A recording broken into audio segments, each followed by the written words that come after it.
अपने पराए। घर की लड़ाइयाँ कितनी भी हो, लेकिन ये भी सच है कि किसी पर कोई आपत्ति हो तो अपना ही परिवार साथ देता है। भैया, मेरे पीछे पुलिस लगी है, प्लीज मुझे बचा लो। रवि और राज दो भाई, लेकिन दोनों में कभी नहीं पटी। अरे क्या हुआ छोटे, क्या कर दिया तूने? अरे कुछ नहीं भैया, मेरा दोस्त है ना राजू, वो मुझे लेकर बैंक गया था। मुझे नहीं पता भैया कि वो वहाँ बैंक लूटने जा रहा है। मैं उसके साथ बैंक में घुसते ही सीसीटीवी कैमरे में दिख गया हूँ। अब पुलिस मुझे ढूंढ रही है भैया, मुझे बचा लो। राज कुछ सोचता है, फिर कहता है, ओके, तुम यहीं रुको, मेरा एक दोस्त पुलिस में है, मैं बात करता हूँ। तभी वहाँ रवि की बीवी राज की बीवी के साथ आ जाती है। तुम लोगों के घर जब तक पुलिस का आना जाना है, बच्चों को यहीं छोड़ दो, उन पर असर ठीक नहीं पड़ेगा। तभी वहां पुलिस आ जाती है। चलो चलो, कौन है रवि, थाने चलो। मैंने कुछ नहीं किया, मुझे कुछ नहीं पता। अरे वो तो पुलिस स्टेशन चलकर ही पता चलेगा कि कुछ पता है कि नहीं, चलो। कहानी का फ्लैशबैक। भैया, मुझे मेरे मकान में हक चाहिए ही चाहिए। अरे लेकिन छोटे, अभी मेरे बच्चों पर काफी खर्चा है, तेरी भाभी की भी तबीयत ठीक नहीं रहती, बजट बिल्कुल नहीं है कि मैं अलग होकर रहूं। देख लो भैया, 1 महीना है तुम्हारे पास, जल्दी से घर खाली कर दो। अरे कैसी बात कर रहे हैं भैया, मेरे शरीर में अभी इतनी हिम्मत भी नहीं कि घर को खाली करे। तो क्यों अपना पोषण बेचा भाभी?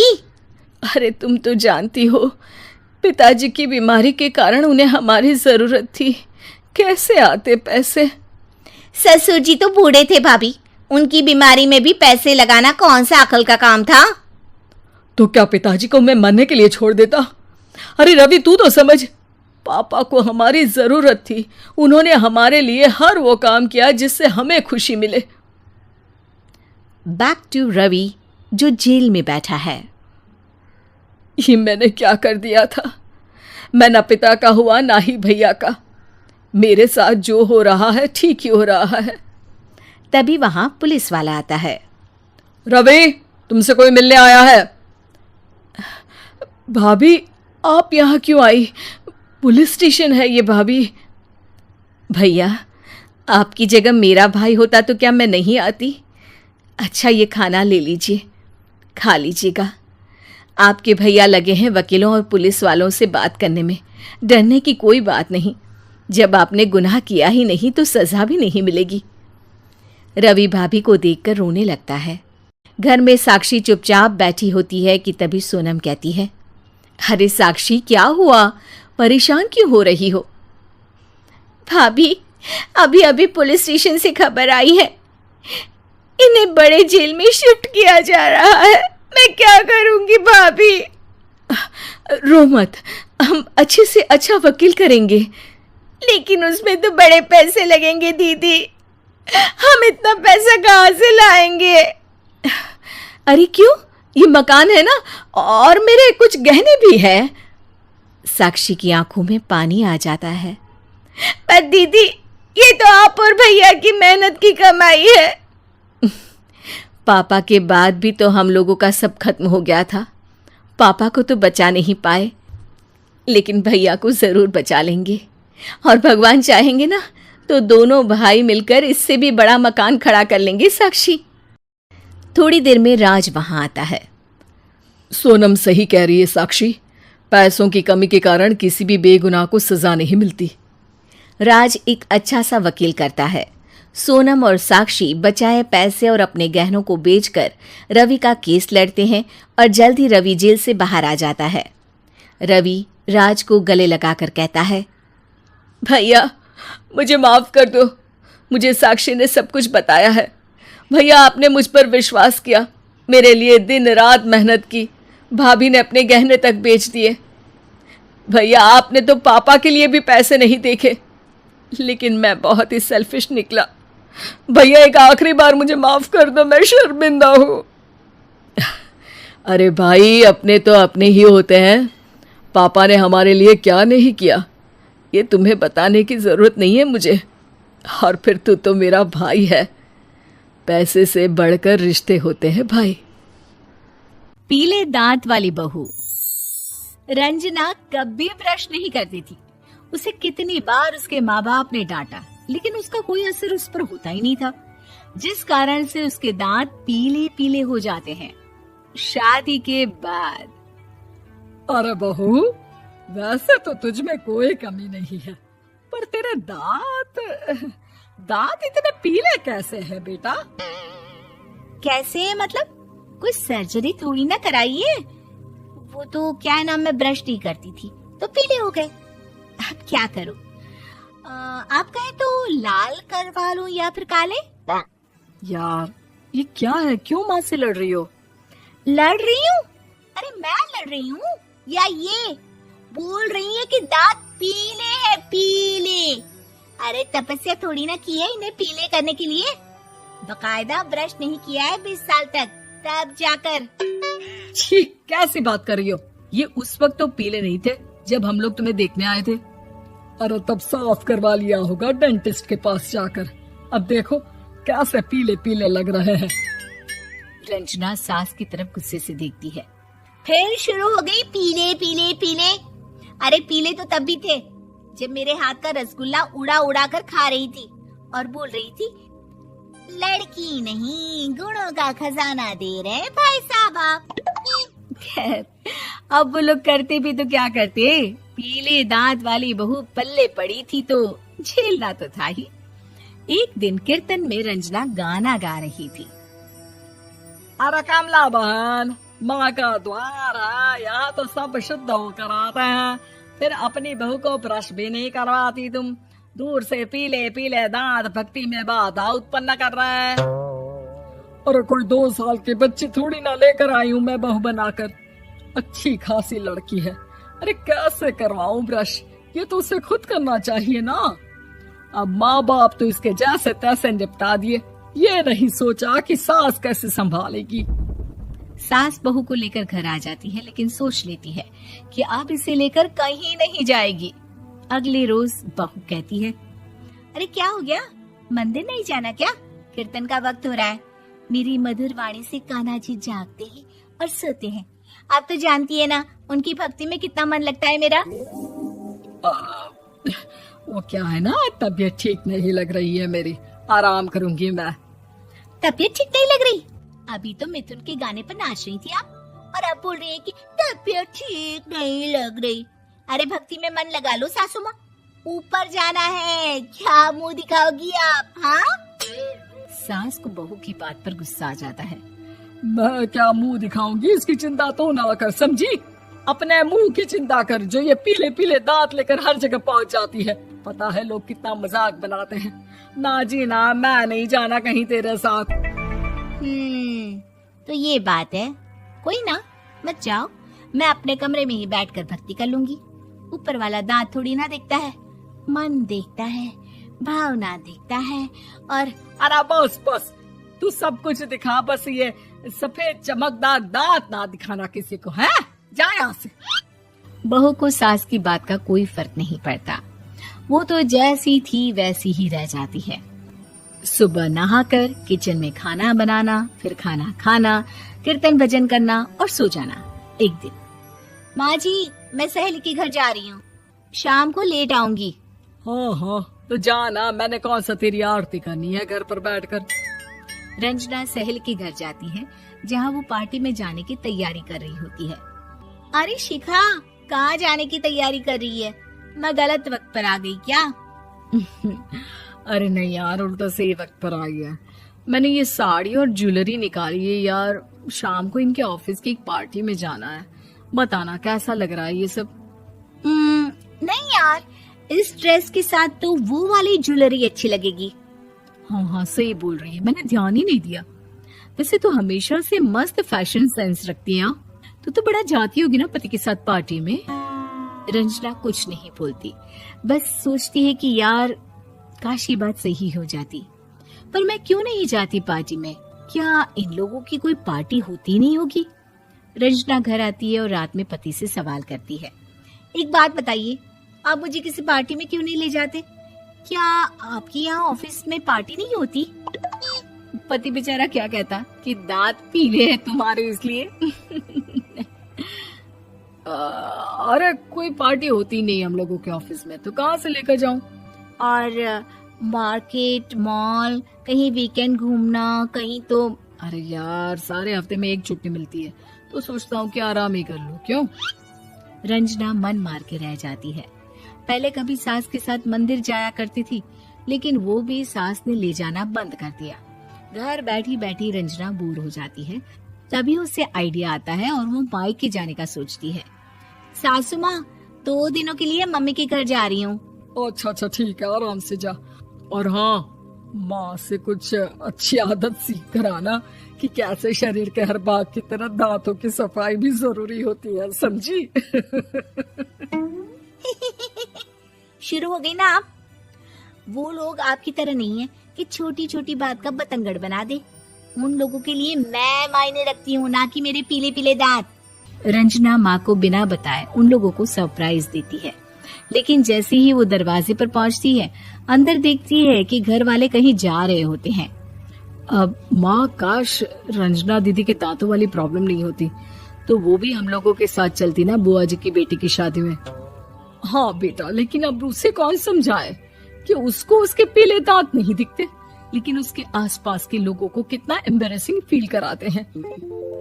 मुझे तो कितनी बार उसके स्कूल की टीचर ने शिकायत की कि उसके साथ कोई लड़की बैठना भी नहीं चाहती, और ना ही कॉलेज में कोई उससे बात करना चाहता था।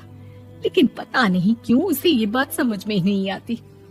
कोई कमी नहीं है उस लड़की में, बस यही कि दांत पीले हैं। वो तो भला हो जीजा जी और उनकी माँ का, जो दीदी को जैसी है वैसे ही रखा हुआ है। रंजना को अपने घर वालों की बात सुनकर बहुत दुख होता है।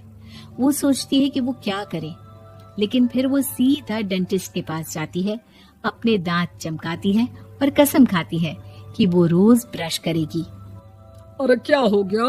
तुम तो 2 दिनों के लिए गई थी ना, पर कोई ना, अच्छा है, चलो आ गई तो। रंजना सास के सामने आकर खड़ी हो जाती है और पूरी स्माइल करती है, उसके चमकदार दांतों को दिखाती हुई। है? चले मंदिर। माँ, मुझे माफ कर दीजिए, मैंने आप लोगों को बहुत एम्बैरेसिंग फील करवाया। मैं आज से रोज ब्रश करूंगी। तिगाड़ा काम बिगाड़ा। 3 बहुओं के रवैये से सासू माँ बहुत परेशान थी। दरअसल बात ये थी कि तीनों बहुओं में किसी बात को लेकर अनबन हो गई थी। तब से ही तीनों एक दूसरे से मुंह फुलाए रहती थी। ना कोई सीधे मुंह किसी से बात करती, ना किसी का कहना मानती। पड़ोसी भी इस बात को जानते थे और जाने कैसे कैसे बातें भी करते।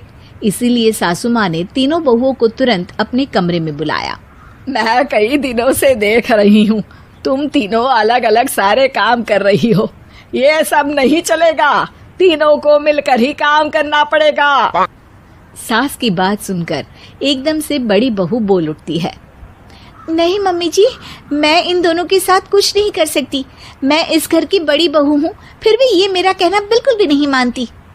अरे जेठानी जी, जानबूझकर मुझे डबल काम करवाती है आप, और छोटी मुझसे टेढ़े मुंह ही बात करती है। इन दोनों के बीच हमेशा सैंडविच बन जाती है मेरी, और मैं हमेशा आलू की तरह बीच में मसली जाती हूँ। मम्मी जी, इन दोनों को लगता है कि मैं छोटी हूँ तो इनके पैरों तले दब जाऊंगी, लेकिन नहीं, मेरा भी उतना ही अधिकार है जितना इन दोनों का है।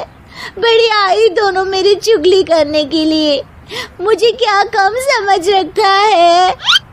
तीनों बहू एक दूसरे से बहस करने लगती है और सास दोबारा ये देखकर टेंशन में आ जाती है और सबसे कहती है, चुप हो जाओ, अब से तुम तीनों सारे काम एक साथ करोगी, आंख बंद करके एक दूसरे की बात सुनोगी।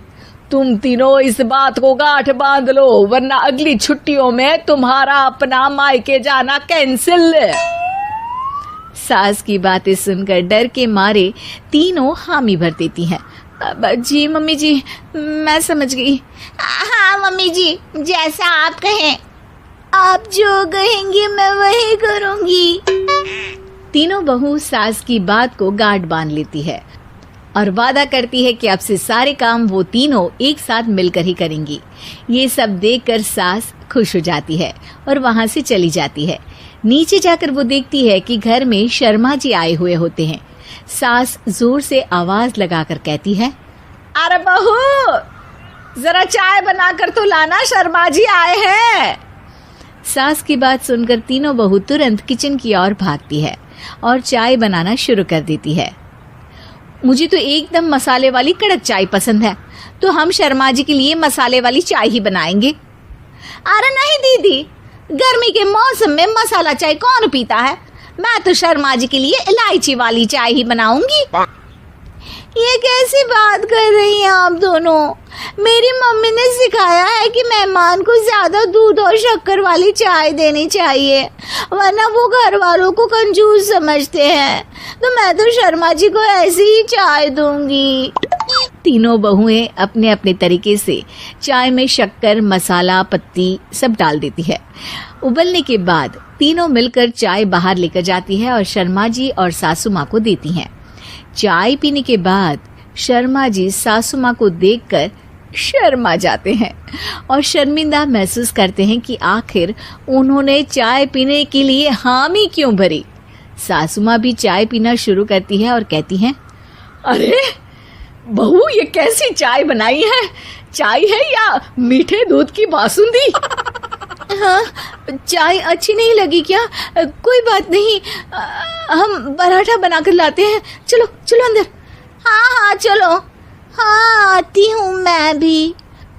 नहीं नहीं, मेरा पेट चाय ने ही चौपट कर दिया, वही काफी है। पराठे से पोपट नहीं करवाना, मैं तो चलता हूँ।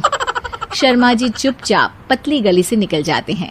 अगले दिन सास बहुओं से कहती है, अरे बहू, जाओ जाके ऊपर के गेस्ट हाउस की सफाई कर दो। कल हमारे यहाँ मेरे दूर के रिश्तेदार आने वाले हैं, तो पूरे कमरे को चमका देना, समझी? तीनों बहू सास की बात को मानकर ऊपर सफाई करने चली जाती हैं और तीनों कमरे की सफाई चालू कर देती है। बड़ी बहू मकड़ी के जाले साफ करती है, तो बीच वाली झाड़ू लगाना और छोटी वाली सर्फ डालकर जमीन धोना शुरू कर देती है। अरे दीदी, जिठानी जी, अभी मैंने पूरी फर्श धोई और आप फिर से धूल नीचे गिरा रही हैं। और मछली जिठानी जी, आप बिना झाड़ू की धूल यहाँ छटक रही हैं। अरे तीनों को साफ करना है, एक साथ सफाई करते हैं ना। अरे वही तो, हम साथ साथ हैं, घर साफ साफ है। तीनों बहू ऐसे ही काम में उलझ जाती है और 2 घंटे तक एक ही कमरे की सफाई करती रहती है। बहुत देर से अपनी बहुओं को ना देखने के कारण सास ऊपर कमरे में उन्हें देखने जाती है, लेकिन कमरे में घुसती ही वो गीली फर्श पर फिसलने के कारण नीचे गिर जाती है। ओरी मोरी मैया, हड्डी मरोड़ के रख दी, आए मेरी तो कमर ही टूट गई रे। तीनों बहुएं सास को उठाती हैं और बिस्तर पर सुला देती है। अरे मेरे हाथ पैर दर्द कर रहे हैं, दबा दो, आराम मिलेगा। हाँ जी माँ जी। अरे जी माँ जी, जी माँ जी। और तीनों बहुएं एक साथ सास के हाथ को दबाना शुरू कर देती हैं। माँ की तो चीख ही निकल जाती है और नतीजा ये होता है कि सास के बचे हुए शरीर में भी दर्द उठ जाता है। हाय राम, ये क्या कर दिया तुम तीनों ने। अरे मेरी तो किस्मत ही फूटी है कि तुम जैसी बहुएं मुझे मिली। हे भगवान, पूरे शरीर में दर्द बढ़ गया है, अब तो पता नहीं कि चल भी पाऊंगी या नहीं। माफ करो, मुझे गलती हो गई मुझसे कि तुम तीनों को एक साथ काम करने के लिए बोला। सोचा था तीनों मिलके अच्छे से काम करेगी, लेकिन बड़े बुजुर्ग सही कहते थे कि 3 तिगाड़ा काम बिगाड़ा। तुम लोगों ने ये बात ना आज साबित करके दिखा दी।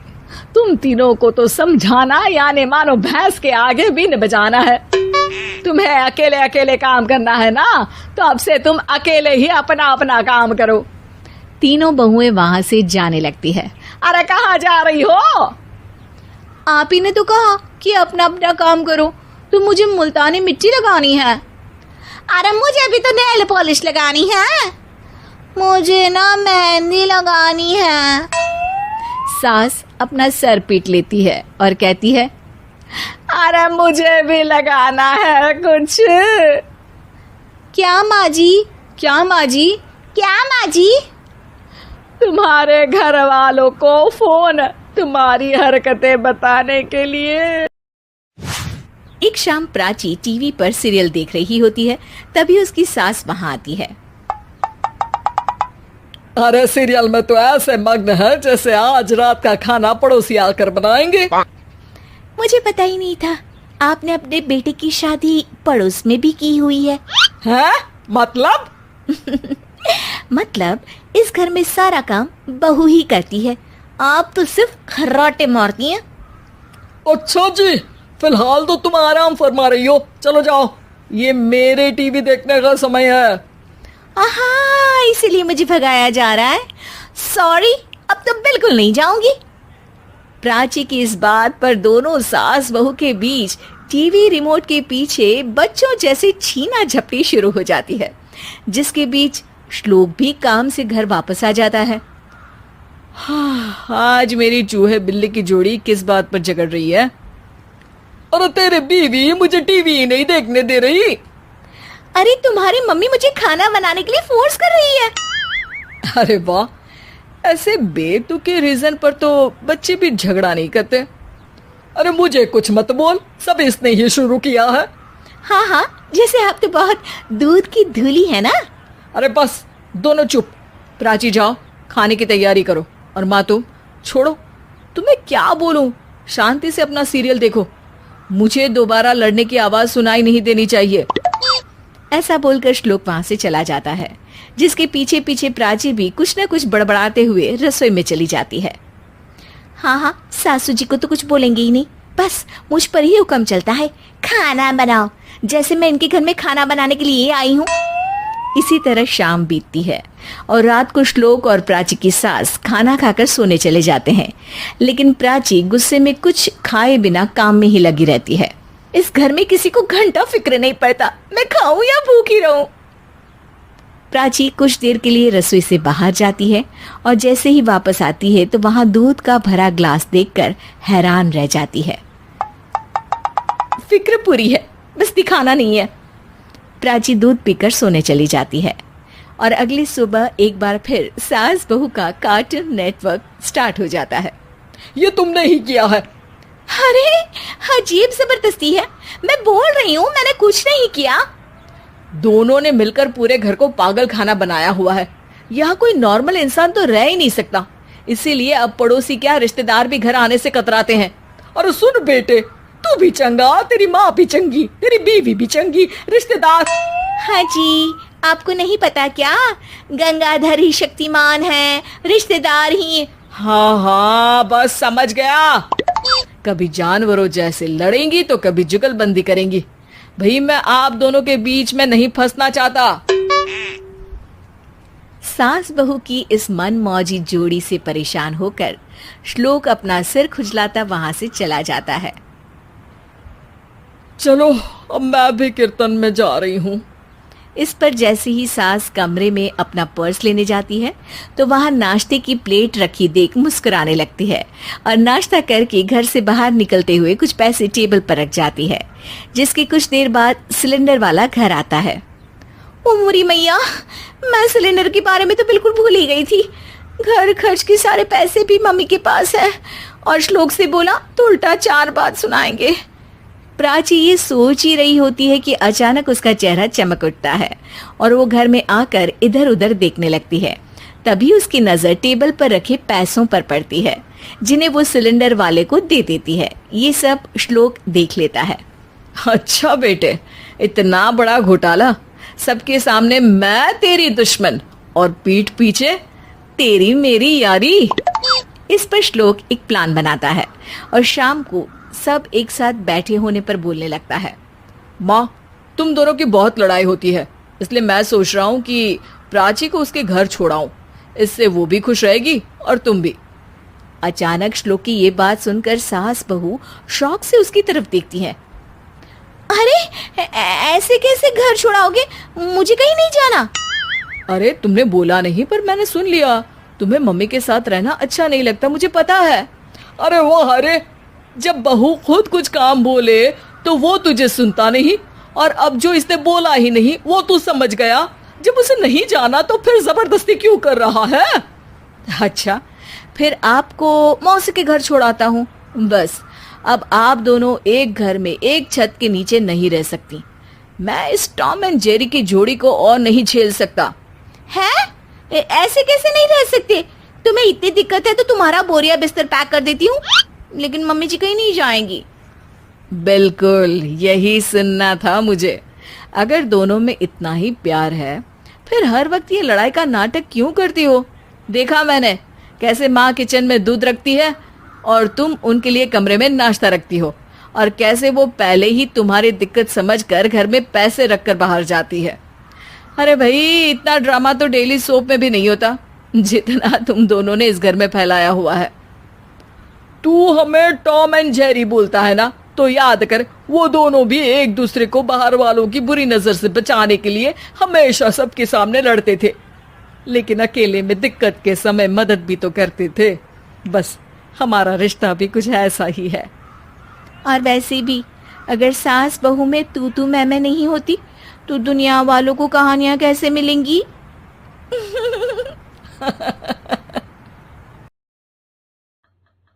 सिद्धि की शादी के बाद वो ससुराल चली जाती है। पीछे रह जाती है भाभी रानी। सिद्धि के ससुराल जाते ही भाभी कहती है, अरे वाह जी वाह, सारे कपड़े मेरे। हाय रे पैंट, अरे वाह वाह, मजा आ जाएगा। अरे ये सिद्धि की अलमारी के सामने खड़े होकर क्या बड़बड़ा रही है? जा जाकर देख मेहमानों को विदाई की मिठाई मिली कि नहीं। अब हाँ माँ जी, क्यों नहीं, लेकिन पहले कपड़े तो बदल लूं। अब रानी आ जाती है सिद्धि के उन कपड़ों में जो वो ससुराल जाने से पहले घर छोड़ जाती है। अरे रानी, कुछ दिन रुक जाती। अरे ये तो सिद्धि बिटिया को मैंने ही दिया था, बड़ा ही फबता था उस पर, तुझ पर तो कुछ खास नहीं लग रहा। अब वो ना मेरे सारे कपड़े गीले थे तो सोचा पहन लूं। वैसे भी सिद्धि को कौन सा दिन पुराने आउटडेटेड कपड़ों को पहनना है। वैसे भी ये सूट तो मैंने तभी पहना था, वैसे खास है भी नहीं ये। हाँ ठीक है, लेकिन ना मेरी सिद्धि पर तो जमता था। सारे मेहमान चले जाते हैं और सिद्धि ससुराल से मायके पहली बार आती है। अपना घर, अपना कमरा, अपनी अलमारी। ये बोलकर जैसे ही सिद्धि अलमारी खोलती है तो सामने उसके कपड़ों की जगह कुछ और ही रखा होता है। माँ, ओ माँ, जरा कमरे में तो आना। सास और रानी वहां पहुंच जाते हैं। रानी ने पहनी होती है सिद्धि की जींस और टी शर्ट। अरे भाभी, ये क्या? ये तो मेरी बड़ी ही महंगी टी शर्ट है, इसे आपने घर में क्यों पहनी है? अरे बहुत मिलती है दीदी ये चौक की मार्केट में, 150 में। ओ भाभी प्लीज, ये एरोपोस्टल है, 2000 की एक टी शर्ट। ओह, 2000 में तो दीदी 4 साड़ी आ जाए। अब क्या बोलूं? भाभी, ये मेरी अलमारी में छोटू के कपड़े, तो मेरे कपड़े कहाँ हैं? मेरी अलमारी में? अब दीदी आपको कौन से पुराने कपड़े पहनने थे? माना भाभी, लेकिन मैं जब घर आती तो यही सब पहनती ना। अरे तुम तो बड़ी कंजूस हो दीदी। खैर, वक्त आता है जब सिद्धि ससुराल के लिए रवाना हो रही होती है। अरे रानी, अंदर से सिद्धि का गिफ्ट ले आ, लड़की पहली बार ससुराल से मायके आई है। रानी अंदर जाती है और एक सिंपल सी साड़ी लेकर बाहर आ जाती है। ये लीजिए माँ जी। सास बेटी को गिफ्ट देकर ससुराल भेजती है। अगले दिन रानी एक सुंदर सी साड़ी पहनकर सामने आती है। अरे रानी, ये तो वो साड़ी है जो मैंने सिद्धि को देने के लिए दी थी जब वो ससुराल ले जाती, लेकिन ये तूने कैसे पहन ली? अरे माँ जी, ये साड़ी तो मुझे बहुत पहले से ही पसंद थी, लेकिन चिंता ना करिए, मैंने सिद्धि के लिए भी अच्छी सी साड़ी दी है। हाँ। तभी सिद्धि का फोन आता है। क्या माँ, कुछ अच्छा तो दिया होता ससुराल ले जाने के लिए। अरे पहले दिखा दिया होता। ये चमकते हुए पैकेट में नौकरानी वाली साड़ी मत दिया करो माँ। अरे बेटे, वो तेरी भाभी ने ना गलती से उससे पैकेट बदल गया। हाँ, मैं कल ही तेरे भाई के हाथ से तेरा वाला पैकेट भेज दूंगी। अरे रहने दो माँ, आई एम श्योर भाभी ने अभी वही साड़ी पहनी होगी जो तुमने मेरे लिए रखी थी। तुम तो समझ नहीं पाई उनको। खैर छोड़ो, मैं ज्यादा बोलती अच्छी नहीं लगती। रहने दो, आपको उन्हीं के साथ रहना है, फिर बात करेंगे। सास को रानी पर गुस्सा आ जाता है। वो उसके कमरे में जाती है जहाँ वो शादी का एल्बम देख रही होती है। रानी, मार्केट जाकर एक ऐसी ही साड़ी लेकर आ। कल प्रतीक जाकर सिद्धि के घर दे आएगा। अरे क्यों माँ जी, कितनी साड़ी देनी है दीदी को? यहाँ कोई सेल लगी है क्या? अरे चुप कर, मेरे बेटी के हिस्से की साड़ी खुद पहन ली, अब ज्यादा ज्ञान बांट रही है। एक दिन सिद्धि का फोन आता है। माँ, मेरी सास ने आप सबको खाने पर बुलाया है। सारे लोग सिद्धि के ससुराल पहुँचते हैं। खाना खाकर वो लोग निकल रहे होते हैं कि सिद्धि की सास सभी को गिफ्ट देती है। अरे बहन जी, बेटी के घर का खाना खा लिया, यही बहुत है जो आप ऊपर से गिफ्ट भी दे रही है। अरे बहन जी, आप भी कहाँ इन बातों पर विश्वास कर रही हैं। सास सभी को गिफ्ट देती है, लेकिन रानी को जो साड़ी देती है वो अजीब सी हरे रंग की लाल रंग की बड़ी छाप वाली होती है। अरे छी, ये कौन पहनेगा? सासू माँ को तो जरी वाली इतनी सुंदर, और मेरे लिए ये नौकरानी वाली। अरे भाभी, दरअसल मैं जब भी घर आती थी आप वापसी में ऐसी ही साड़ी देती थी ना, तो माँ ने सोचा कि आपको आपकी पसंद की ही साड़ी क्यों ना दी जाए। बेचारी रानी, बोलती भी तो क्या। सिद्धि और सास रानी का चेहरा देखकर हंसने लगती है, तो रानी समझ जाती है कि अपने ही बिछाए जाल में वो फंस चुकी है।